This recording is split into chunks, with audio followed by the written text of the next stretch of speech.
অন্তর্বর্তী সরকারের প্রধান উপদেষ্টা অধ্যাপক ডক্টর মোহাম্মদ ইউনূস দক্ষিণ এশীয় অঞ্চলে আঞ্চলিক সহযোগিতা বাড়াতে সার্ককে পুনরুজ্জীবিত করার জন্য পাকিস্তান সরকারের প্রতি আহ্বান জানিয়েছেন।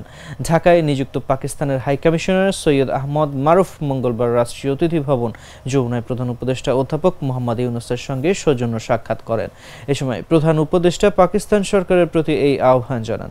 আঞ্চলিক সহযোগিতা বাড়ানোর ক্ষেত্রে সার্ক ইউরোপীয় ইউনিয়নের মতো এটি মডেল হতে পারে উল্লেখ করে ডক্টর ইউনূস বলেন, আমাদের পারস্পরিক সুবিধার জন্য একসঙ্গে কাজ করতে হবে। বৈঠকে পাকিস্তানের হাইকমিশনার দুই দেশের মধ্যে বাণিজ্য ও অর্থনৈতিক সম্পর্ক এবং জনগণের মধ্যে যোগাযোগ পুনরুজ্জীবিত করার প্রয়োজনের উপর গুরুত্ব আরোপ করেন।